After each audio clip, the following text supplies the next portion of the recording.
This presentation explores historical events and theories that may include descriptions of societal collapse. Viewer discretion is advised.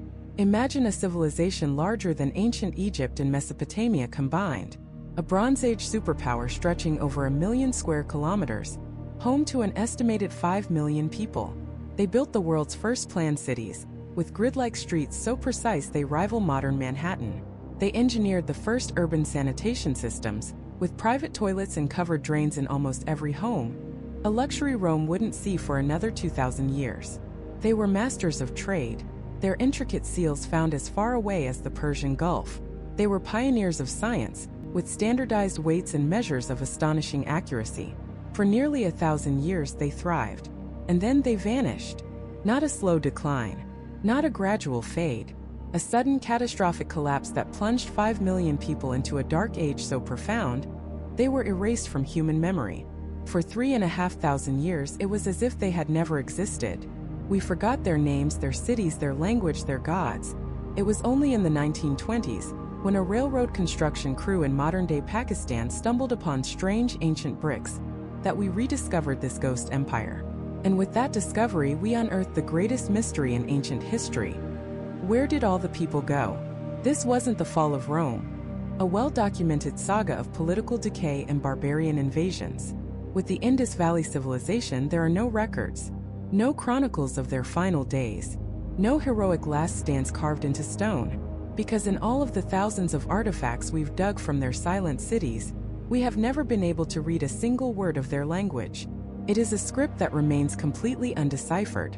Their entire history, their beliefs, their story of their own ending, is locked away behind a code we cannot crack. We are staring at a message from a lost world, and we are functionally illiterate. So how do you solve a murder when the victim can't speak? You go to the crime scene, and the crime scene is one of the most enigmatic places on Earth. The city of Mohenjo-Daro, the Mound of the Dead. This was a jewel of the ancient world, a sprawling metropolis of fired brick, with a massive public bath, multi-story homes, and a complex citadel. Yet in its final layer of occupation, archaeologists found something chilling. Skeletons, not in organized cemeteries, but scattered in the streets, in houses, sprawled on a public well staircase. A man, a woman, and a child huddled together in a pit, seemingly in their final moments. Others lay face down in the alleyways. For decades this looked like a smoking gun, the brutal, violent end of a great city, its citizens cut down where they stood. It was evidence for the first, and for a long time the most popular theory for the collapse. A bloody, merciless invasion. But the more we dig, the stranger the story gets. This was a civilization unlike any other. Look at Egypt, you see the pyramids, monuments to the divine power of the pharaohs. Look at Mesopotamia, you see the ziggurats, temples reaching for the heavens, and palaces covered in carvings of warrior kings smiting their enemies. Now look at the Indus Valley. For a civilization of this size and sophistication, there is a shocking absence of, well, anything like that. We've found no grand palaces, no monumental temples dedicated to specific gods, no giant statues of all-powerful rulers. Their art depicts animals and complex geometric patterns, not glorious battles or royal decrees. Their cities seem remarkably egalitarian, with a uniformity in housing size and access to amenities that is unheard of in the ancient world. They were a paradox, a civilization with the organizational power to build massive, identical cities hundreds of miles apart, yet seemingly without the kings or priests who typically drive such projects. They had the technology for advanced weaponry, yet we find very few weapons. Their cities were built with massive walls and fortifications, yet they show little evidence of major warfare. Who were these people? Were they a peaceful utopia of traders and craftsmen? Or was their power structure so alien to our understanding of history that we simply can't recognize it? This is the puzzle we face. A civilization of 5 million people, advanced beyond their time, seemingly peaceful, who built an empire without kings and then disappeared without a trace, leaving behind only unreadable texts and a handful of haunting skeletons in a dead city. To understand their collapse, we first have to understand who they were. We have to walk the streets of their ghost cities, examine the strange artifacts they left behind, and try to reconstruct the mind of a people lost to time. Our investigation begins not with the end, but with the beginning. How did this civilization rise so quickly and so brilliantly in the floodplains of the Indus River? What was the secret to their incredible urban planning and their vast trade network? They created a world of order and precision, a world of standardized bricks, weights, and even city layouts across an area larger than Texas. This level of uniformity implies a central authority, a shared ideology, a powerful system that held 1,000,000 square kilometers together for centuries. But what was it? Was it a shared religion? A powerful merchant class? An administrative system so efficient it left no monuments to itself? The answer to their collapse is tied directly to the secret of their success. The very foundation that allowed them to flourish may have also contained the seeds of their destruction. To find out why they fell, we have to understand what was holding them up. And as we peel back the layers of time, we find that their perfectly ordered world was built on the edge of a knife, dependent on a force of nature so powerful and so unpredictable, it could give life and take it away in an instant: the monsoon. For centuries, they harnessed its power. They built their civilization on the annual floods that enriched their farmlands. But the climate is a fickle god, and evidence is mounting that this god was about to turn on them. Before we explore the cataclysmic environmental changes, the shifting rivers and the crippling droughts that may have brought this civilization to its knees, we must first confront the theory that has captivated the public imagination for a century. The theory born from those skeletons in the street. A story of a brutal invasion from the north of horse-riding charioteers, a so-called Aryan invasion that brought fire and sword to the peaceful cities of the Indus, annihilating one civilization and giving birth to another. It's a powerful, dramatic story, and as we will discover, it might be completely wrong. The real story, hidden in the soil and the bones, is far more complex and far more terrifying. To understand why this old story of invasion was so powerful, you have to go back to the 1920s and 40s, to the man who quite literally wrote the book on the Indus Valley. His name was Sir Mortimer Wheeler, a brilliant, larger-than-life archaeologist. And when he excavated the ruins of the great city of Mohenjo-Daro, he found something that seemed to confirm his darkest suspicions: skeletons, not neatly buried in a cemetery, but sprawled in the streets in houses down a well. They were found in contorted positions, as if they had fallen in their final panicked moments. A group of them were huddled together in a single room, seemingly caught by surprise. One skull appeared to have a deep gash, the kind made by a sword or an axe. To Wheeler, the scene was clear. This wasn't a city that had simply faded away. This was a crime scene, a massacre. He looked at these remains, scattered across the highest levels of the city, and he declared them the victims of a final brutal assault, the last defenders of a dying civilization, and he believed he knew exactly who the killers were. He turned to ancient texts, specifically the Rig Veda, a collection of sacred hymns brought into India by a new people. These people called themselves the Aryas or Aryans. The Rig Veda is filled with stories of conquest, of a warrior god named Indra who rode a chariot and wielded a thunderbolt. The hymns call Indra Puramdra, which means the fort destroyer. It speaks of him smashing the stone cities of a dark-skinned, flat-nosed people called the Dasa. For Wheeler, the pieces clicked into place with chilling precision. On one side, you had the crumbling brick citadels of the Indus Valley. On the other, you had ancient texts describing a god whose specialty was destroying forts. You had skeletons lying unburied in the streets, and hymns celebrating a violent conquest. It was a perfect match. The light-skinned, chariot-riding Aryan warriors, led by their god Indra, had swept down from the north. They had laid siege to Mohenjo-Daro, breached its walls, and slaughtered its inhabitants, leaving their bodies to rot in the sun. The great Indus civilization, he concluded, didn't just collapse. It was murdered. This theory, the Aryan invasion theory, became the standard explanation for decades.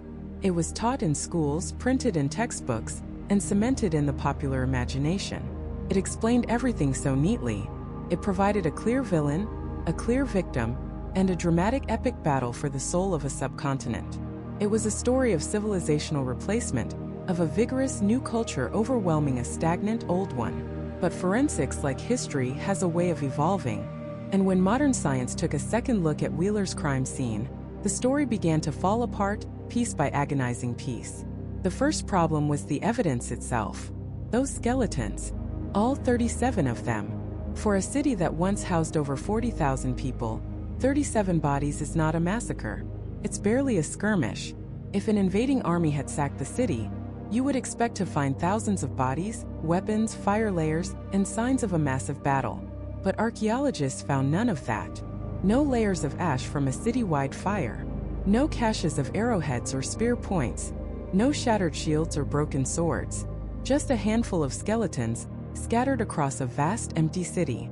Then, scientists took a closer look at the bones themselves. That deep gash on one of the skulls? It wasn't the clean, sharp cut of a bronze sword. Under a microscope, the edges were rounded and weathered. It was erosion. The damage had been done by water and minerals over thousands of years in the ground, not by an Aryan axe. In fact, of all the skeletons examined, not a single one showed clear, undeniable evidence of death by violence in a battle. Many showed signs of disease like anemia or arthritis, but not the wounds of war. The location of the bodies was also a major red flag. They weren't found piled up at the gates of the citadel, where you would expect a final, desperate last stand. They were found in different areas and, more importantly, in different geological layers. This is crucial. It means they didn't all die at the same time. The skeletons in the dead man's lane could have died decades, maybe even a century, apart from the group found in the room. This wasn't a snapshot of a single horrific event. It was a time-lapse photo of individual tragedies, people dying over a long period of decline and being given hasty, improper burials or no burial at all. The city was already dying. These weren't victims of an invasion. They were the last lonely ghosts of a civilization that had already vanished. But the final, devastating blow to the invasion theory came from the timeline. New dating techniques revealed a massive gap. The urban phase of the Indus Valley Civilization, the period of its greatest cities like Mohenjo-Daro, ended around 1900 BCE. The cities were largely abandoned, the population scattered into smaller villages. The culture that produced the Rigveda, the culture of the so-called Aryans, doesn't appear in the archaeological record in that region until centuries later, around 1500 BCE. Let that sink in. The massacre at Mohenjo-Daro was a ghost story. The supposed killers arrived at the crime scene 400 years after the victims were already dead. It's like blaming Napoleon for the fall of the Roman Empire. The timelines simply do not match. Indra, the fort destroyer, couldn't have destroyed the cities of the Indus because by the time his followers arrived, the great forts were already empty, silent ruins, being slowly swallowed by the dust. So the dramatic tale of a brutal invasion, a story that dominated our understanding for half a century, was a myth. It was a compelling and convenient story, but it was built on a misreading of the evidence. Sir Mortimer Wheeler wasn't lying. He was interpreting the clues with the knowledge and the biases of his time. But modern archaeology, with its more careful scientific approach, has cleared the Aryans of the charge of genocide. This leaves us in a deeply unsettling place. We've just exonerated our prime suspect. The case we thought was closed has been blown wide open. The bodies are still there. The abandoned cities, monuments to a lost world, are still there. An entire civilization, one of the most advanced of its time, still vanished from the face of the earth. If they weren't conquered, if they weren't wiped out in a great war, then what happened to them? The truth, as it turns out, is not a simple story of heroes and villains. It's a far more insidious and terrifying enemy, one that doesn't carry a sword or ride a chariot. It's an enemy that can't be fought, an enemy that can bring any civilization, no matter how powerful, to its knees. And it was coming for the people of the Indus not from across the mountains, but from the sky above and the earth beneath their feet. It was climate, a force of nature so vast and so gradual that at first it would have been imperceptible. A slightly drier summer one year, a winter with a little less snow in the distant mountains the next. These were not cataclysms. They were whispers, ominous signs that would have been dismissed by farmers and priests alike as simply a bad season, a temporary displeasure of the gods. But this wasn't temporary. This was a fundamental shift in the engine of their world.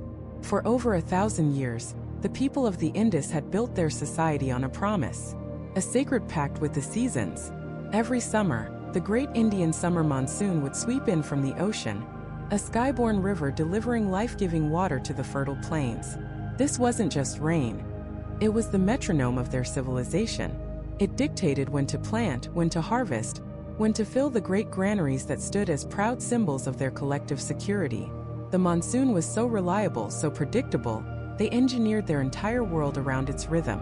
Their cities, with their incredible drainage systems, were designed to handle its deluge.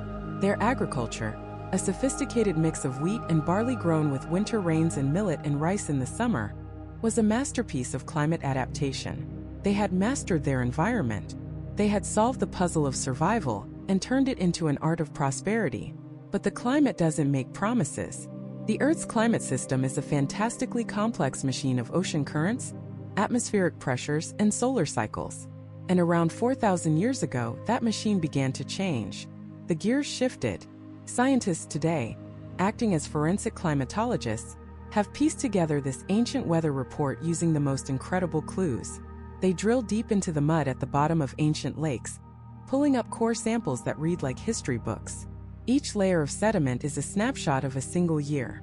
By analyzing the pollen, the types of minerals, and the chemical signatures trapped in that mud, they can tell exactly how much rain fell in a given season, for millennia ago. They've ventured into the darkness of caves in Oman and the Himalayas, places where water has dripped from the ceiling for eons, slowly building stalagmites on the floor below. These rock formations are climate archives, written in stone.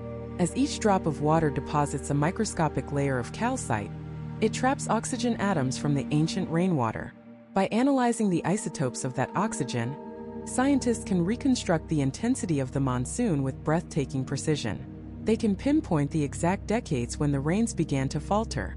And what these records show is a catastrophe in slow motion.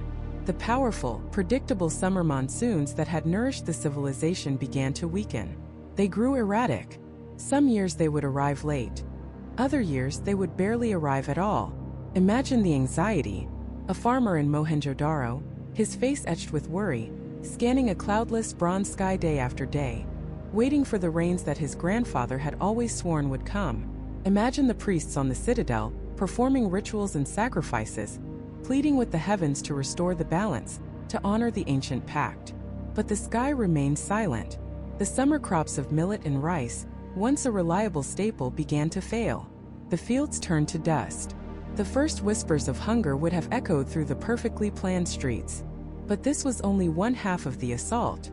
The enemy wasn't just in the summer sky. It was also in the mountains to the north. The Indus civilization wasn't just fed by the monsoon. It was defined by its rivers. The mighty Indus and, crucially, a second parallel river system that archaeologists call the Gagarhakra. Many of the civilization's largest cities, including major centers like Rakhigarhi and Kalibangan, weren't on the Indus at all. They were built along the banks of this other great river. For years this was a mystery. Today the Gagarhakra is a dry, seasonal channel, a ghost of a river. But 4,000 years ago, it was a magnificent year-round waterway, fed not by the monsoon, but by the melting glaciers and snowpack of the Himalayas. It was the winter water, the reliable flow that complemented the summer rains. The same global climate shift that was weakening the monsoon was also changing the weather patterns in the high mountains. The winter storms that dumped snow across the Himalayas began to diminish. Less snow in the winter meant less meltwater in the spring. The glaciers, the frozen reservoirs that fed the Gagarhakra, began to retreat. The river's flow, once powerful and constant, began to dwindle. Year by year, it became shallower. The boats that carried goods between cities would have found themselves scraping the bottom. The irrigation channels that diverted its water to distant fields would have run dry. This was the double blow from which the civilization could not recover. It was a climate pincer movement. The summer monsoons were failing, devastating their summer crops. And simultaneously, the Himalayan-fed rivers were drying up, crippling the winter water supply and the transportation networks that held their society together. The very foundation of their agricultural surplus, the engine of their prosperity, was being attacked on two fronts, by two different but interconnected climatic changes. This wasn't a drought as we think of it, a few bad years. The data from the caves and the lakes tells us this was a climatic shift that lasted for centuries. A mega-drought. Generations were born into this new, harsher reality. A child growing up in the shadow of the great granary at Harappa would have heard stories from their elders of a time when it was always full, a time of plenty. But that child would have only known a world of rationing, of gnawing uncertainty. The institutional knowledge of how to manage abundance was useless in an age of ever-present scarcity. They would have tried to adapt. Of course they did. These were some of the most innovative people on Earth. Archaeologists see evidence of this struggle. In some cities, you see a proliferation of wells being dug inside the city walls, a desperate attempt to tap into the falling water table. They were chasing the water as it retreated deep into the earth. There's evidence that they shifted their cropping patterns, trying to plant more drought-resistant grains like millet. They were fighting back. But they were fighting a planetary force with bronze tools and human grit. It was an unwinnable war. The system was breaking. The surplus of food that allowed for priests, artisans, merchants, and rulers to exist was vanishing. The intricate trade network that brought lapis lazuli from the mountains and carnelian beads to the cities began to fray. Why trade for luxuries when your family is starving? The very logic of their urban world, the idea that living together in a dense, organized city offered more security and prosperity than living apart, was being inverted. The cities, once the symbols of their strength, were becoming death traps. They were centers of hunger, of disease, of desperation. The climate didn't just kill the crops and dry the rivers. It began to poison the very idea of the civilization itself. It attacked the social glue that held millions of people together in a shared project. The enemy was at the gates, but it was also inside, dissolving the bonds of trust and cooperation that had made them great. And when that trust is gone, a civilization is already a ghost. So what happens to a ghost? It lingers, it haunts the empty halls of its former life, but eventually, even a ghost must fade. The Indus Valley Civilization, weakened from within, its social fabric fraying, was about to face a final push. For decades, the world believed this push came in the form of thundering hooves, flashing bronze, and the war cries of a new people sweeping down from the north. This was the story of an invasion, a violent, dramatic, and brutally simple end to a complex world. For a long time, this was the accepted truth, the final chapter in the Harappan story. It was a tale of conquest, championed by a larger-than-life British archaeologist named Sir Mortimer Wheeler. In the mid-20th century, Wheeler excavated at Harappa and Mohenjo-Daro, and what he believed he found was a crime scene. The victims? The peaceful, orderly people of the industry. The perpetrators? A nomadic, warlike people from the Central Asian steppes who called themselves the Aryans. The evidence seemed overwhelming, a perfect storm of archaeology and ancient literature. The first piece of evidence came from the streets of Mohenjo-Daro itself. In the upper layers of the city, in the final phase of its existence, skeletons were found. Not in neat graves but sprawled in the streets, in houses, in twisted and unnatural positions. A group of them were found in a single room, a family huddled together in their final moments. One skeleton, dubbed the dancing girl for its pose, lay on a staircase. To Wheeler, this wasn't just a tragedy, it was a massacre. He imagined the final, terrifying moments of the city. Invaders storming the walls, the unprepared citizens cut down where they stood, their bodies left unburied as a testament to the city's violent end. Here, he declared, was the proof, the last stand of Mohenjo-Daro. But he needed more than a crime scene. He needed a confession, and he believed he found one, written thousands of years ago in the sacred hymns of the invaders themselves. He found it in the Rig Veda. The Rig Veda is one of the oldest religious texts in the world, the foundational scripture of Hinduism. It's a collection of more than 1,000 hymns dedicated to various gods, composed in Vedic Sanskrit. And within these ancient verses, Wheeler found his smoking gun. The hymns speak of a people on the move, a people with horse-drawn chariots, a devastating military technology the Harappans completely lacked.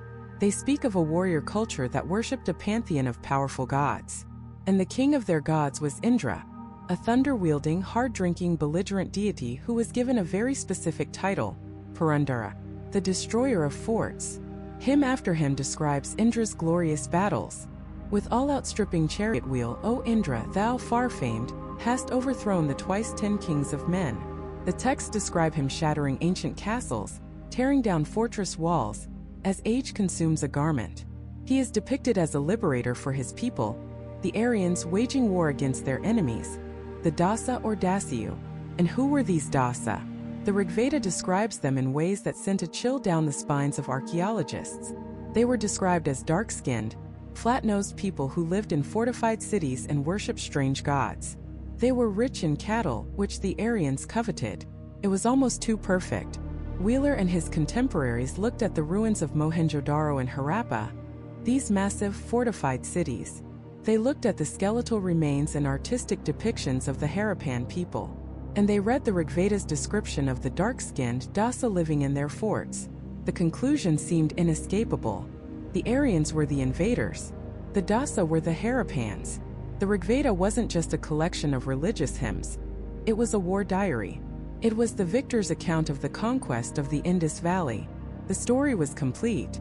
A vibrant, warlike, chariot-riding people, armed with superior bronze weapons and led by their fort-destroying god, swept out of the north. They encountered a stagnant, decaying, and unwarlike civilization.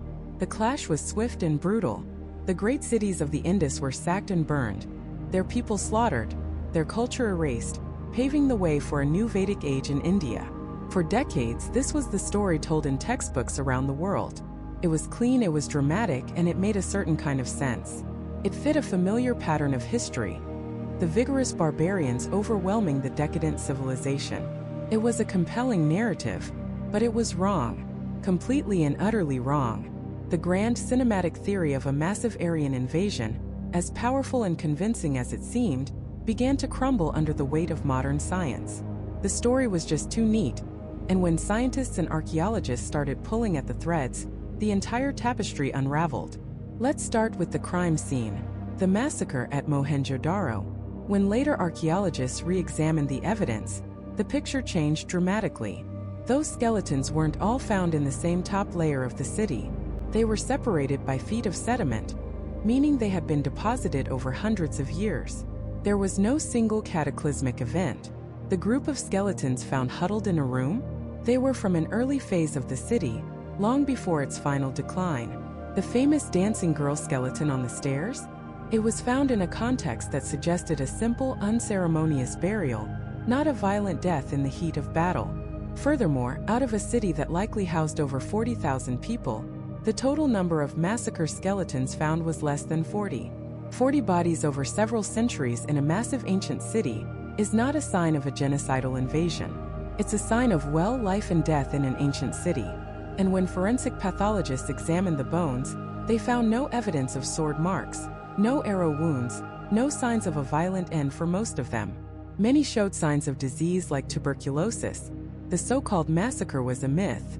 It was a collection of random, unfortunate deaths that Wheeler, with his military background and a flair for the dramatic, had woven into a story of conquest. The confession, the Rigveda, also fell apart as evidence. The problem was time. Carbon dating and linguistic analysis showed that the earliest hymns of the Rigveda were likely composed around 1500 BCE. But the great cities of the Indus had been almost completely abandoned by 1800 BCE. That's a gap of 300 years. The Aryans couldn't have destroyed the cities, because the cities were already ghosts by the time the first verses of the Rigveda were being chanted. The forts that Indra destroyed were also likely not the massive, baked brick metropolises of the Harappans. The word used, pur, could just as easily mean a simple wooden palisade or a mud brick cattle enclosure, the kind that nomadic groups would have encountered all over the region. The Great Aryan Invasion, the thundering of 1,000 chariots, was a historical mirage. The evidence now points to something much slower, much less dramatic, and much more complex. Instead of an invasion, think of a slow migration. Not a single wave of warriors, but trickles of different pastoral tribes moving into the subcontinent over many, many generations. They didn't conquer the Indus Valley. They moved into the vacuum it had left behind. They were not a single unified Aryan race, but a diverse collection of peoples who shared a language family and a pastoral way of life. They settled among the remnants of the Harappan populations, and over centuries, a new blended culture emerged. The story wasn't one of conquest and replacement, but one of migration and synthesis. So the dramatic villain, the Aryan invader, was exonerated. The case was thrown out of court. But that leaves us with an even bigger mystery. If a foreign army didn't deliver the killing blow, what did? The Indus civilization was still dead. The cities were still empty. The ghost had been exorcised.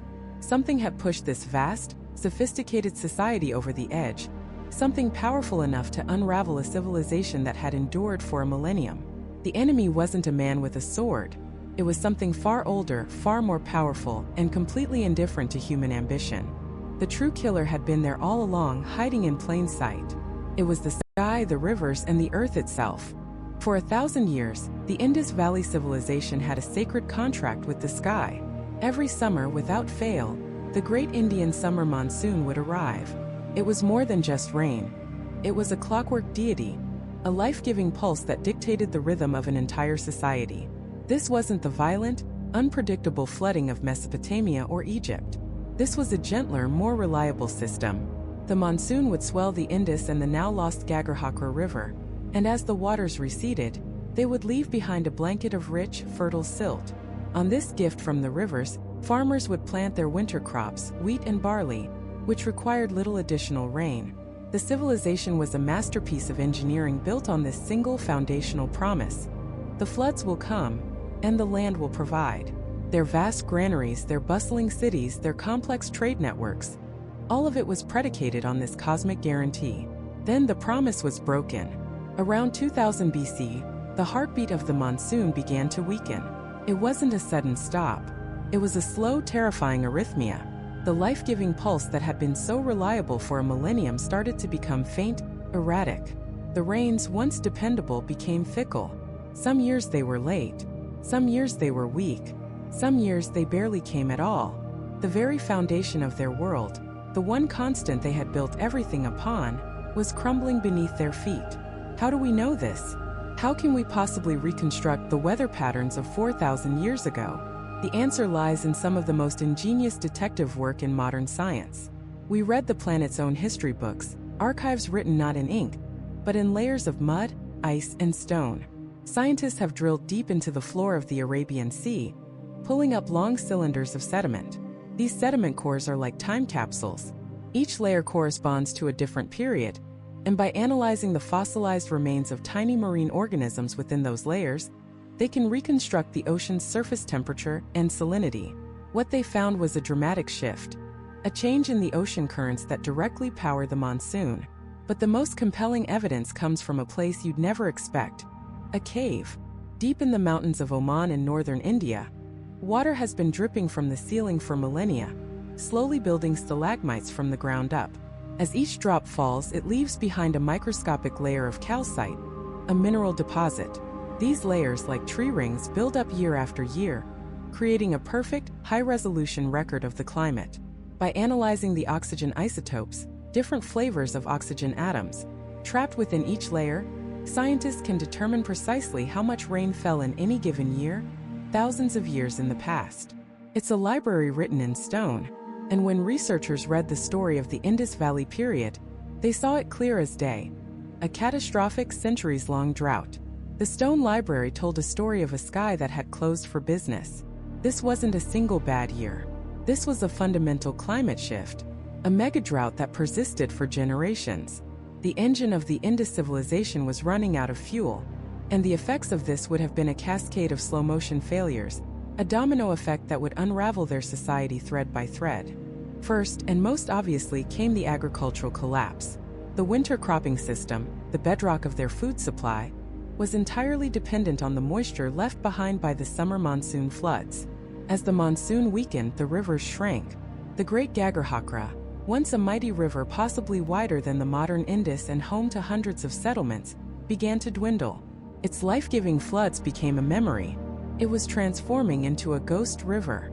The fields, once reliably fertilized with fresh silt, grew barren and thirsty. The surplus of grain that fed the great cities of Mohenjo-Daro and Harappa began to vanish. Imagine the granaries, those colossal symbols of security and central planning, their brick chambers holding less and less each year. The certainty of food, the very thing that allowed for specialized labor, for artisans, priests, and rulers, was gone. Hunger, for the first time in centuries, became a real and present danger. Second, their masterful water engineering, designed to manage abundance, was useless against scarcity. The vast reservoirs of Dalavira, capable of holding millions of gallons of water, were of little use when the rains didn't come to fill them. The covered drains of Harappa, built to whisk away excess water, ran dry. The Great Bath at Mohenjo-Daro, perhaps a center for ritual purification, may have become a stark, empty monument to a wetter, more prosperous time. The people would have been forced to dig deeper and deeper wells, chasing a water table that was relentlessly sinking, a desperate search for the lifeblood of their civilization that was draining away into the earth. Third, the very fabric of their society began to tear. The Indus civilization was an integrated system. The cities were the administrative and manufacturing hearts, but they were sustained by the agricultural surplus of thousands of rural villages. It was a symbiotic relationship. The villages provided food, and the cities provided manufactured goods, organization, and defense. But what happens when the villages can no longer produce a surplus?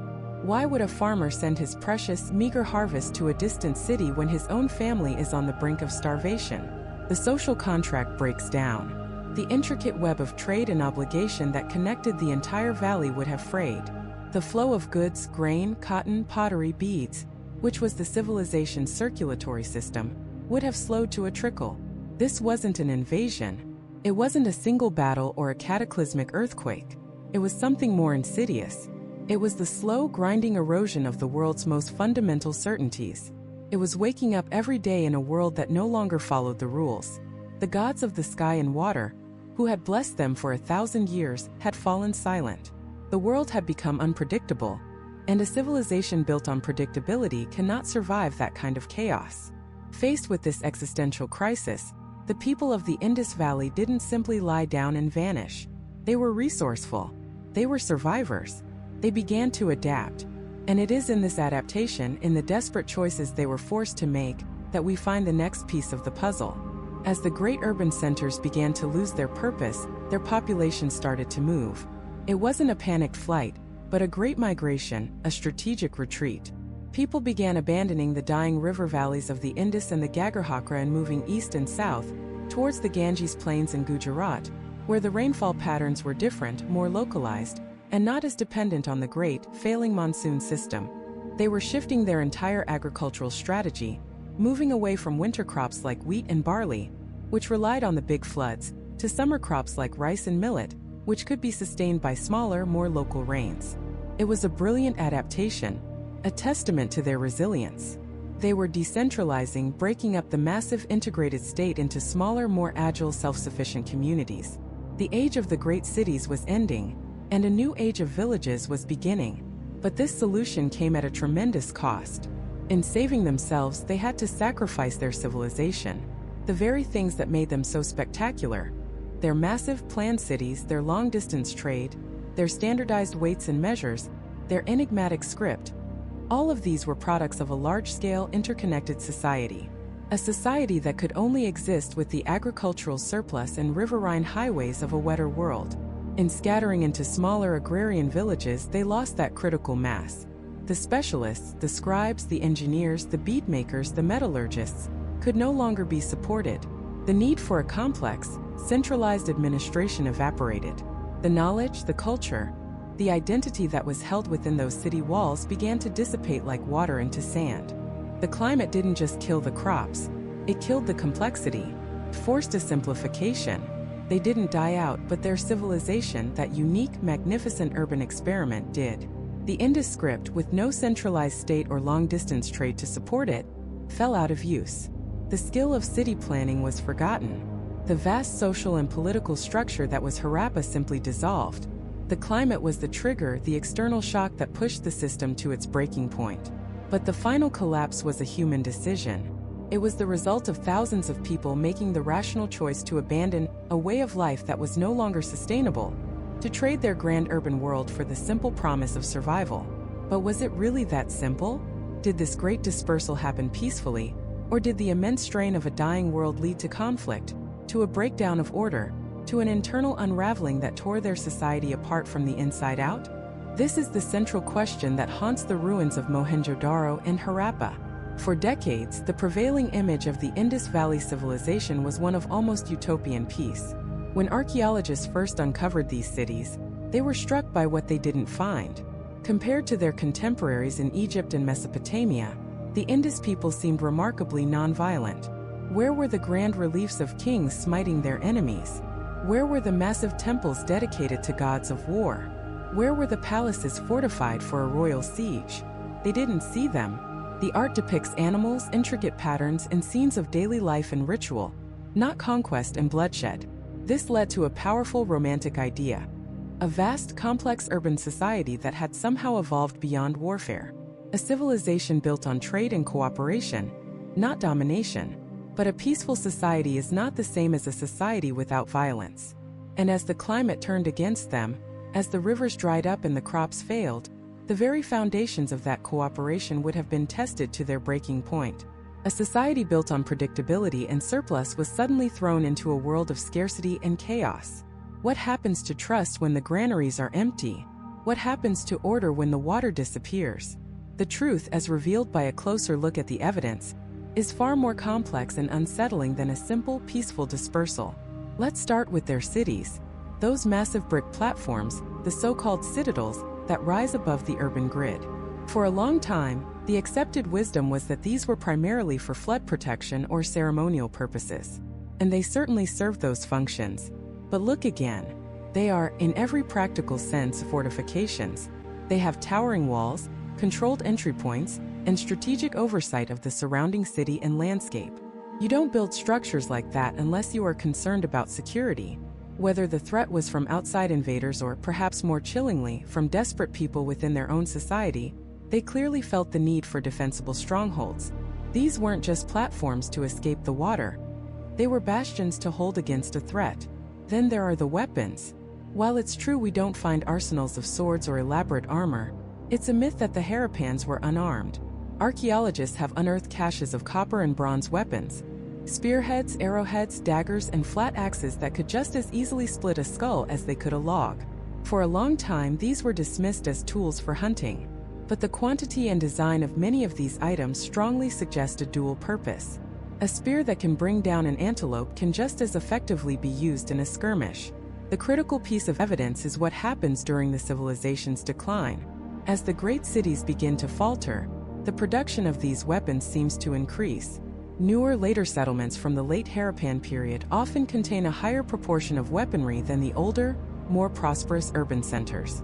This is the opposite of what you'd expect from a society peacefully transitioning. It points to a world growing more dangerous, where self-defense was becoming a primary concern. But the most visceral, the most haunting evidence of this internal unraveling comes from the bones of the people themselves. In the upper layers of Mohenjo-Daro, in the final, desperate phase of the city's occupation, archaeologist Mortimer Wheeler discovered several groups of skeletons, seemingly unburied, lying in the streets and houses. He found men, women, and children sprawled in contorted positions, some bearing marks of violence. For Wheeler, this was the smoking gun. He famously declared that the god Indra, the warrior god of the invading Aryans, stands accused of destroying the Indus civilization. It was a dramatic, compelling story of a violent conquest. However, modern forensic analysis has painted a much different, and in some ways a more disturbing picture. When these skeletons were re-examined, scientists found that the so-called massacre wasn't a single event at all. The bodies didn't all date to the same time period. The injuries on some, while violent, weren't necessarily from a pitched battle. They were more consistent with urban crime, with robbery, with small-scale brawls that ended tragically. There was no evidence of an army sweeping through the city. Instead, the bones of Mohenjo-Daro tell a story of a city in its death throes. A place where law and order had collapsed, where citizens were no longer safe in their own homes. The bodies weren't left in the street because of a foreign invasion, but because the civic structures that would have ensured a proper burial had ceased to exist. It was a city that was rotting from the inside out. Imagine the psychological toll. For centuries, your world was defined by order. By the grid-like precision of your streets, the reliability of the seasonal floods, the standardized weights and measures that guaranteed fair trade across 1 million square kilometers. Your identity was tied to this vast, interconnected system. Now it's all falling apart. The rains don't come. The river changes course. The grain shipments from the north stop arriving. The finely crafted seals that once symbolized a contract of trust are now just useless stones. This is the breeding ground for fragmentation. The great, unified Harappan identity would have fractured. Loyalty would shrink from the state to the city to the local community, from the community to the clan, and finally, to the family. Cooperation gives way to competition. A neighboring village that was once a trading partner is now a rival for the last remaining pool of water or patch of fertile land. The conflict wouldn't have been grand armies marching under a single banner. It would have been 1,000 tiny, brutal conflicts, raids on storehouses, fights over wells, banditry along the decaying trade routes, a slow, agonizing descent into a state of endemic, low-level warfare. We see this fragmentation etched into the archaeological record of the late Harappan period. The uniformity that defined the civilization's peak evaporates. The iconic black-on-red pottery is replaced by a dozen different, cruder regional styles. The precisely engineered cities are abandoned, and people move into smaller, often haphazardly built villages. The architectural skill is lost. Houses are built with recycled, broken bricks from the grand ruins of their ancestors. And most tellingly, the Indus script, that enigmatic symbol of their unified culture, disappears completely. It's as if the entire social contract was erased. They were no longer one people, but a collection of disparate, struggling groups, each trying to survive in a world that no longer made sense. The internal collapse theory suggests the Indus Valley Civilization wasn't murdered in a single violent act. It died a slow, painful death from 1,000 cuts. The pressure of climate change created the conditions for failure, but it was the breakdown of social cohesion, the erosion of trust, and the rise of internal conflict that ultimately pulled the entire structure down. They weren't conquered by a foreign enemy. They were consumed by the chaos they could no longer control. But this raises an even deeper question. While their society was tearing itself apart, was there another group of people, a new culture waiting on the horizon? A people who would not conquer the Indus civilization, but who would walk in and inherit the ashes of its world? For centuries, this question has been haunted by the ghost of a single, powerful, and terrifyingly simple idea. The idea of an invasion. The theory goes like this. As the Indus cities weakened, a new people swept down from the northwest, from the vast, windswept grasslands of the Central Asian steppe. They were a different kind of people entirely. Not city builders, but nomadic pastoralists. They didn't travel in merchant caravans. They rode in horse-drawn chariots, a military technology the Indus people had never seen. They didn't worship mother goddesses in quiet courtyards. They worshipped a pantheon of thunderous sky gods, making offerings in roaring ritual fires. These people are known to history as the Indo-Aryans, and for nearly a century, they were cast as the villains in the story of the Indus Valley's demise. The classic version of this story, the Aryan invasion theory, was championed in the 1940s by a British archaeologist named Mortimer Wheeler. While excavating at Mohenjo-Daro, he uncovered several groups of skeletons, seemingly unburied, lying in the streets of the city's final phase. They were men, women, and children, sprawled in awkward positions, left where they fell. To Wheeler, this was a smoking gun. This was a massacre. He connected these grim discoveries to a collection of ancient Sanskrit hymns called the Rig Veda, the oldest scriptures of what would eventually become Hinduism. These texts, composed by the early Indo-Aryans, are filled with warrior poetry. They speak of a god named Indra, a thunder-wielding, hard-drinking warrior deity. And one of Indra's most famous titles was Puramdra, which means destroyer of forts. The hymns describe Indra shattering ancient fortresses, smashing city walls, and unleashing rivers. For Wheeler, the puzzle pieces clicked into place with chilling clarity. The skeletons in the streets were the last citizens of Mohenjo-Daro. The forts destroyed by Indra were the great walled cities of the Indus Valley. The invaders were the Vedic Aryans, who rode their chariots out of the steppes, smashed the ancient civilization, and took the land for themselves. It's a dramatic, cinematic story. The thunder of hooves on dusty plains, the clash of bronze, the screams of a dying civilization as a new vigorous people claimed a subcontinent. It explained everything so neatly. The end of one culture and the beginning of another, all in one swift, violent cataclysm. It's a powerful story. But over the last few decades, archaeologists and historians have taken a much closer look at the evidence, and the story has started to fall apart. Let's go back to those skeletons at Mohenjo-Daro, the supposed victims of a final, bloody massacre. When modern forensic analysis was done, it turned out they weren't all from the same time. They were buried over a period of centuries. There are no weapon marks on most of the bones, no sword cuts, no arrow wounds. The signs point not to a single violent battle, but to hasty, unceremonious burials in a city that was already in a state of terminal decline. A city where municipal services had broken down, and the dead were no longer given proper rights. It was a tragedy, yes, but it wasn't a massacre. Then there's the bigger picture. If a massive invasion destroyed hundreds of cities across a region the size of Western Europe, you would expect to find evidence everywhere. You'd find thick layers of ash and destruction in the archaeological record of city after city. You'd find caches of weapons. You'd find fortified positions for last stands. But archaeologists have found none of that. There is no widespread burn layer across Harappan sites that corresponds to the arrival of a new people. There are no signs of a massive continent-spanning war. The destroyer of forts seems to have left no fingerprints at the scene of the crime. So if the violent invasion theory is wrong, what really happened? What is the real story of the Indo-Aryans and their connection to the collapsing Indus world? The modern understanding is far more complex, and in many ways far more interesting. It's not a story of conquest, but one of migration. Imagine it not as a single invading army, but as a slow trickle of people over generations. Small bands of pastoral tribes, moving with their herds of cattle seeking new pastures. They weren't coming to conquer a mighty empire. They were moving into a land where the empire was already a ghost. The great cities were already emptying out. The complex trade networks had already failed. The central authority, whatever it was, had already vanished.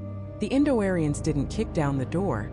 They walked into a house that was already abandoned.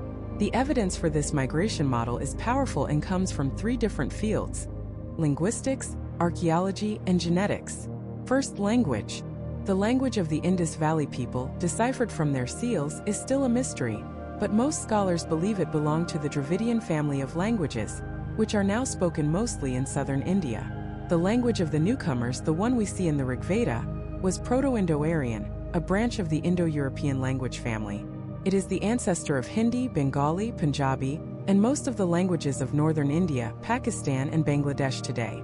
A language doesn't just replace another across a subcontinent by accident. It happens when the speakers of that new language move in and become culturally and demographically dominant over a long period. This linguistic shift is a massive piece of evidence that a new population did, in fact, arrive. Second, the archaeology lines up perfectly with a gradual migration. As the classic Indus urban culture fades, a new, much more rural culture begins to appear in the archaeological record, first in the northwest and then slowly spreading east. The pottery is different. The burial practices are different. There's a much greater emphasis on cattle. And crucially, this new culture appears after the decline of the great cities has already begun. They are not the cause of the collapse. They are the beneficiaries of it. But the most groundbreaking evidence is the most recent, and it comes from our own DNA. In the last decade, large-scale genetic studies of ancient and modern South Asian populations have painted an astonishingly clear picture. These studies have identified a specific genetic signature associated with the people of the Eurasian steppe, the very homeland proposed for the Indo-Aryans. And the data shows a major infusion of this steppe DNA into the population of northern India beginning around 4,000 years ago, precisely during the period when the Indus Valley Civilization was in its final decline. The genetics confirm the migration. People from the northwest did move into the subcontinent in large numbers, but they also confirm that it wasn't a total replacement. The DNA of modern Indians is a rich tapestry, a mix of that ancient steppe ancestry and, crucially, ancestry from the original inhabitants of the land, the indigenous hunter-gatherers and the people of the Indus Valley Civilization themselves. So the story is one of fusion. The newcomers brought their language, their chariots, their fire rituals, and their sky gods. The remnants of the Harappan population, who had scattered into smaller villages, contributed their deep knowledge of the land, their agricultural practices, and perhaps their own philosophical and religious ideas. Out of this slow, centuries-long blending of peoples and cultures, a new synthesis was born. The world of the Vedas and, eventually, classical India was not a purely Aryan creation, nor was it a simple continuation of the Indus Valley. It was a hybrid, born from the ashes of one world and the arrival of another. The people who composed the Rig Veda may not have been sacking mighty cities, but they may have been seeing the ruins of them, these mysterious abandoned forts of a forgotten age, and weaving them into the mythology of their god of war, Indra. This solves the mystery of who came next. But it leaves us with the biggest question of all. If the Aryans didn't destroy the Indus Valley Civilization, what did? They inherited a collapsing world, but they didn't cause the collapse. The real killer, the original culprit that brought this magnificent civilization to its knees, was still out there. It was a force far more powerful than any army, a silent, relentless enemy that no city wall could stop and no warrior could fight. This enemy was climate. a gradual, insidious shift in the very weather patterns that had nurtured the Indus Valley for millennia. For a civilization built on the predictable rhythms of water, this was a death sentence delivered not by a sword, but by a cloudless sky. To understand the scale of this catastrophe, you have to understand the heart of the Indus civilization. It wasn't just the Indus River. For a long time, archaeologists were puzzled by the sheer number of major Harappan sites, including some of the largest, that were located far from the Indus, along a vast, dry riverbed. This ancient, ghostly channel is known today as the Gagarhakra, but back then it was a mighty, glacier-fed, perennial river, possibly the legendary Sarasvati River praised in the ancient Vedic texts. This two-river system, the Indus and the Gagarhakra, was the civilization's twin artery, carrying life-giving water and silt down from the Himalayas.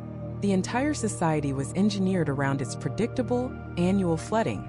Their agriculture, their surplus, their cities, it all depended on the water. And that water depended on one thing above all else: the monsoon. The Indian summer monsoon is one of the most powerful weather systems on the planet. For thousands of years, it had been the civilization's metronome. Every summer, moisture-laden winds would sweep in from the Arabian Sea, drenching the plains, swelling the rivers, and guaranteeing a bountiful harvest. The Harappans mastered this cycle. They built reservoirs, canals, and drains. Their entire calendar, their very way of life, was tuned to the coming of the rains. But around 2000 BCE, the metronome began to lose its rhythm. The monsoon started to weaken. It became erratic, unreliable. Some years the rains might have been disappointingly light. Other years they might have failed almost completely. This wasn't a single drought year, which any resilient society can survive. This was a fundamental long-term change. A centuries-long mega-drought. How can we possibly know what the weather was like 4,000 years ago? The answer lies in incredible scientific detective work, reading clues left behind in the natural world. Scientists have drilled deep into the floor of the Arabian Sea, pulling up sediment cores that are like a layered history book of the climate. In these layers, they can analyze the fossilized shells of tiny marine organisms called foraminifera. The chemical composition of these shells changes based on the salinity of the surface water. When the monsoon is strong, the massive rivers pump fresh water into the sea, lowering the salinity. When the monsoon is weak, the sea becomes saltier. The evidence from these cores is unequivocal. Around the time the Indus cities began to decline, the monsoons dramatically weakened and stayed weak for over 200 years. And it's not just one piece of evidence. In caves in Oman and northeastern India, scientists have studied stalagmites, the rock formations that grow up from the cave floor. Like tree rings, these stalagmites grow in layers, and the isotopic composition of each layer records the amount of rainfall in that specific year. The stalagmites tell the exact same story. A severe, prolonged weakening of the monsoon right at the 4.2 kilo-year mark. That's 4,200 years ago. Pollen grains preserved in ancient lake beds show a shift from water-loving plants to scrubby, drought-resistant vegetation. The planet itself kept a diary of this disaster, and we have finally learned how to read it. This wasn't a local problem. It was a global climate event, now known as the 4.2 kilo-year aridification event, which destabilized civilizations across the world.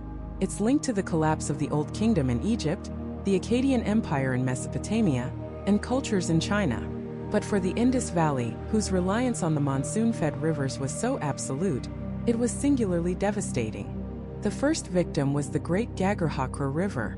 Unlike the Indus, which is also fed by substantial Himalayan glacier melt, the Gagarhakra was more dependent on monsoon rains to sustain its flow.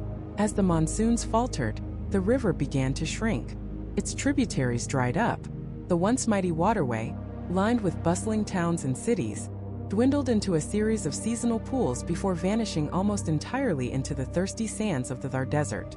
Imagine living in a thriving city like Kalibangan or Rakhigarhi, and watching the river that is your city's lifeblood literally disappear over the course of a generation or two. The source of your water, your food, your transportation, your entire economy is gone. This wasn't a sudden flood or an earthquake. It was a slow, terrifying, unstoppable process. The consequences cascaded through the entire society in a fatal domino effect. First, agriculture collapsed. Without predictable floods and sufficient rain, crop yields plummeted. The vast, sophisticated granaries that were the hallmark of Harappan urban planning the very symbols of their prosperity and security, began to empty. A society built on surplus suddenly faced scarcity. Starvation wasn't a risk, it was a creeping certainty. Second, the cities began to die. A complex urban center like Mohenjo-Daro, with its tens of thousands of people, cannot survive without a massive, reliable food surplus from the surrounding countryside. As the food ran out, people had no choice but to leave. This wasn't a panicked flight. It was a rational, drawn-out migration. Archaeologists see the evidence of this in the late-period layers of the great cities.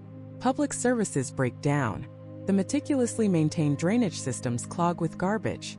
Grand houses are subdivided into smaller, cruder dwellings. The cities were slowly being abandoned, hollowing out from the inside as their populations moved away in search of water and arable land. Where did they go? The evidence points to a massive population shift eastward and southward. They moved towards the Ganges and Yamuna river plains, and down into the Gujarat region, areas where smaller-scale farming was still possible with more localized rainfall. They left their grand brick cities behind and founded smaller, more rural villages. The very nature of their society began to change.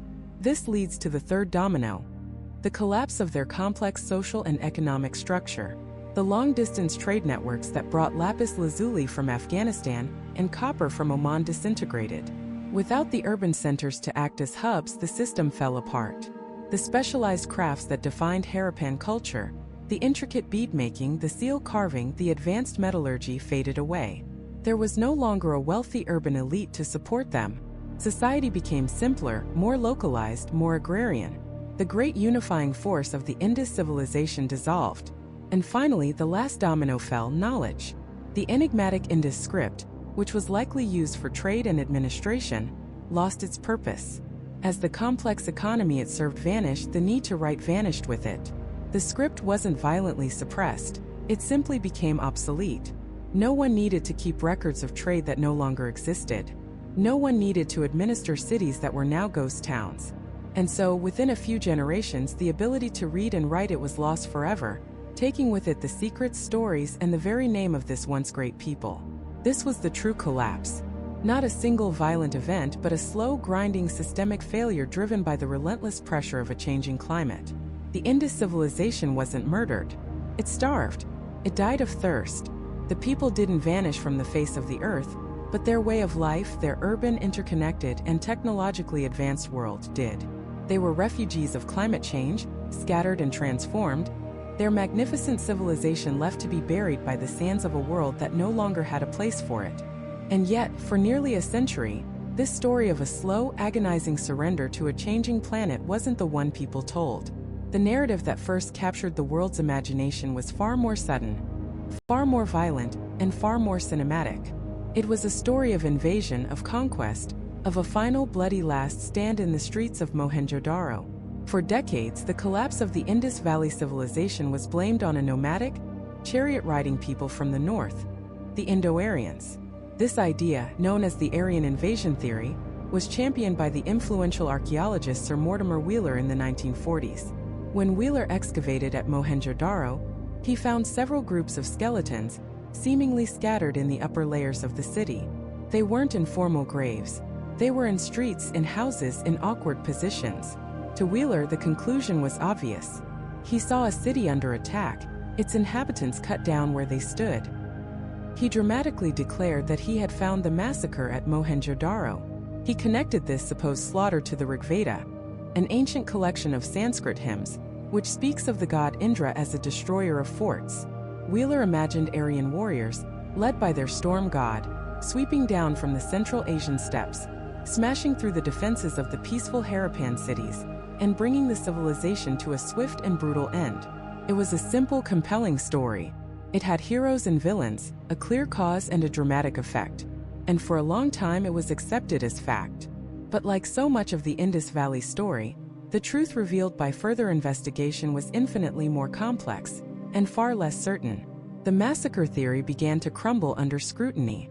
When forensic anthropologists examined those skeletons more closely in the 1960s and again in the 90s, they found no evidence of a battle.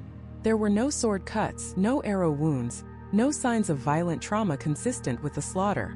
The skeletons were of men, women, and children, And while their end may have been tragic, it wasn't a military conquest. Furthermore, the bodies weren't even from the same time period. They had been buried over a span of several hundred years. What Wheeler had interpreted as a single cataclysmic event was more likely a series of hasty, unceremonious burials in a city that was already falling apart, a city whose municipal services had failed, whose social order was decaying, and where proper burials were a luxury of the past. The so-called last stand was actually the sad, quiet end of a society in its death throes. Then the timeline fell apart. Improved dating techniques showed that the great Indus cities were already in a state of advanced decline long before the proposed timeframe for any large-scale Indo-Aryan migrations into the region. Mohenjo-Daro was practically a ghost town by the time these new groups would have arrived. They couldn't have destroyed a civilization that was already gone. It would be like claiming to have conquered a sandcastle that the tide had already washed away. So what really happened? The evidence today points not to a violent invasion, but to a slow, complex process of migration and cultural fusion. Indo-Aryan-speaking peoples did eventually move into South Asia, but they didn't arrive as a conquering army storming a vibrant empire. Instead, they likely trickled in over centuries, as pastoralist groups seeking new lands. They entered a subcontinent whose power dynamics had already been shattered by climate change. They found a landscape dotted with the ruins of great cities and populated by the descendants of the Harappans, who were now living in smaller, more rural communities. There was no grand collision of civilizations. Instead, there was a gradual mixing. New languages, new religious ideas, and new social structures blended with the old. The ghost of the Harappan world didn't vanish. It was absorbed. It became one of the many foundational layers of the incredibly diverse cultural tapestry that would later define India. The Aryan invasion theory, with its simple tale of conquest, has been replaced by a much more nuanced and historically accurate story of climate-driven collapse followed by cultural assimilation. The aftermath of the collapse, the period known as the Late Harappan, is the story of this transformation. It's the story of a world deglobalizing. Imagine our modern, interconnected world suddenly losing the internet, international shipping, and a common currency. That's the scale of what happened. The magnificent, standardized culture of the Indus Plain fractured into a mosaic of localized traditions. The central authority, whatever it was, dissolved. The great trade networks that brought carnelian from Gujarat and lapis lazuli from Afghanistan fell silent. The hallmarks of their civilization vanished with shocking speed. Their beautiful, enigmatic script, used for centuries, disappeared entirely. It's one of the most profound losses in human history. A society that could write forgot how. The standardized weights and measures, the symbol of their integrated economy, were abandoned. The iconic seals, once a marker of identity and ownership for thousands, were no longer made. The knowledge of advanced urban planning, of fired brick construction, of sophisticated water management, it all faded away. The people moved east and south, following the retreating monsoon rains, establishing smaller, more self-sufficient agricultural villages in the Gangetic Plain and Gujarat. They were survivors, adapting to a new, harsher reality. Their pottery styles changed, becoming less uniform and more regional. Their settlements were simpler, lacking the monumental architecture and grid-like precision of their ancestors' cities. They were living in the shadow of giants, perhaps telling stories of a golden age when the rivers flowed freely and cities of brick reached for the sky. And then an even stranger thing happened. The memory of them faded almost completely. For over 3,500 years, one of the three cradles of civilization was effectively erased from human history. While Egypt's pharaohs and Mesopotamia's kings were remembered through the Bible, through Greek historians like Herodotus, and through their still visible monuments, the Indus Valley Civilization was utterly forgotten. Their script was unreadable. Their cities were buried under mounds of earth. Their name was lost to the wind. They became a civilization without a voice. It wasn't until the 1920s that the world rediscovered them. British and Indian archaeologists, excavating mounds that locals had known about for ages, began to unearth the astonishing truth. First at Harappa, then at Mohenjo-Daro, they pulled a lost world back into the light. The discovery was a thunderclap. It was like finding Atlantis. Here was a civilization as old, as vast, and as sophisticated as those of the Nile and the Tigris-Euphrates, and no one had known it existed. It completely redrew the map of the ancient world and pushed the history of complex society in South Asia back by millennia. The collapse was total. The cities were abandoned, the trade routes severed, the script forgotten, and eventually, even the memory of the civilization itself was buried. It was a complete societal systems failure, triggered by the environment and cascading through every aspect of life until nothing of the original structure remained. They were a ghost, a whisper in the dust. But this raises the final, most profound question. When a civilization dies, does its influence die with it? Or does it live on in subtle, unseen ways, shaping the cultures that rise from its ashes? The Harappan state was gone, but the Harappan people were not. They blended into the fabric of a new India. And their legacy, their ghost, may be far more present in our world today than we could ever imagine. So, where do we find this ghost? Where are the fingerprints of a civilization that left no grand pronouncements, no king lists, no epic poems? The answer, it turns out, is everywhere. And it starts with the shirt on your back, or at least the cotton in it. The people of the Indus Valley were among the very first humans to domesticate cotton and weave it into textiles. Fragments of their cloth, dyed with vibrant colors, have been found, preserved for millennia. Every time you pull on a cotton t-shirt, you are participating in a tradition that began on the banks of the Indus River over 5,000 years ago. It doesn't stop there. Think about one of the most common sources of protein on the planet, the chicken. The wild jungle fowl it descends from is native to South Asia, and the earliest solid evidence we have for the domestication of chickens for food comes from the Indus Valley Civilization. From their cities, this humble bird began its slow march across the globe, eventually ending up in every fast food bucket and on every dinner table. The Harappans literally changed what the world eats. Even our leisure isn't untouched. Archaeologists have unearthed small, carved figurines and grid boards that are eerily similar to the pieces and layout of an ancient game. A game of strategy of kings and soldiers. Many scholars believe this is the earliest known precursor to chess, a game that would later be formalized in India as Chaturanga, before spreading to Persia and then the world. The intellectual DNA of one of the planet's most beloved games might have been born in the minds of Harappan city dwellers. These are the tangible legacies, the things we can hold, eat, and play. But the ghost of the Indus runs deeper. It's in the very way cities are built and water is managed. Remember their obsession with water? Their immaculate drains, their public baths, their reservoirs? This deep-seated hydroengineering brilliance didn't just vanish. Centuries later, after the Harappan cities were long forgotten mounds, a new architectural marvel appeared across western and northern India: the stepwell. These are ornate, subterranean structures, descending stories deep into the earth via intricate staircases to reach the water table. They are both temples to water and feats of practical engineering, and their core principles, of sophisticated water management and communal access, echo the Great Bath of Mohenjo-Daro. It's as if the memory of Harappan engineering was slumbering in the collective consciousness of the region, waiting to be reborn in a new form. But the most profound, and perhaps most controversial, connection lies not in cotton or stone, but in the realm of the spirit. For decades, historians believe that the culture and religion of India began with the arrival of Indo-Aryan migrants from the north, who brought with them their sacred texts, the Vedas. This was seen as a hard reset, a new beginning. But the ghost of the Indus suggests a different story. Not a replacement, but a merger. Let's go back to that famous seal, the one we call the Proto-Shiva, a horned figure, seated in a meditative, yoga-like posture, surrounded by animals. Who is he? For many scholars, the resemblance to later depictions of the Hindu god Shiva is undeniable. Shiva, the lord of the animals, the master ascetic, often depicted in deep meditation. Is it possible that the worship of one of Hinduism's most important deities has roots stretching back not just 3,000 years to the Vedas, but 4,500 years to the cities of the Indus Valley? The clues keep piling up.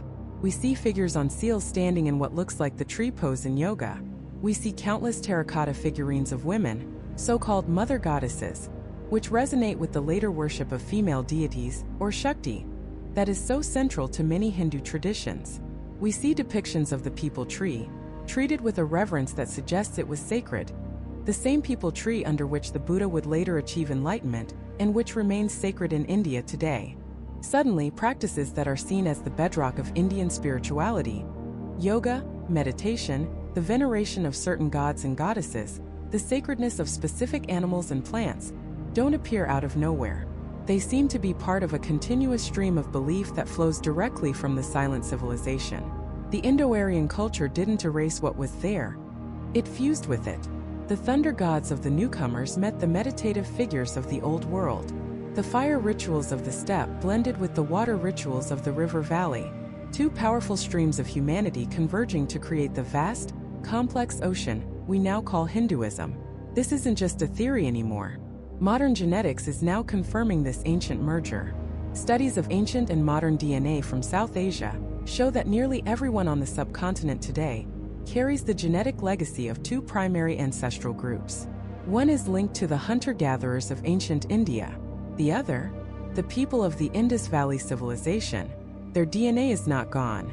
It is, in fact, a foundational strand in the genetic tapestry of over 1.5 billion people. The Harappans didn't vanish. They simply became Indian. This changes everything. It means that the story of one of the world's great civilizations didn't end in collapse. It ended in transformation. They lost their cities, their script, their centralized state. But they didn't lose their identity. They carried it with them into the new villages of the Gangetic Plain. They passed down their stories not in writing but from parent to child. They preserved their ideas about the sacred, their understanding of the world, their ways of managing water and growing crops. The Indus Valley Civilization didn't suddenly collapse. It decentralized. It adapted. It melted back into the landscape from which it came, seeding the entire subcontinent with its culture, its genes, and its ideas. They are the silent partners in the grand story of India, the invisible foundation upon which so much of modern South Asian culture is built. So why did we spend so much time searching for the cause of their end? Perhaps because we were asking the wrong question. We look at history as a series of empires that rise and fall, a story of kings and conquests, of clear beginnings and dramatic ends.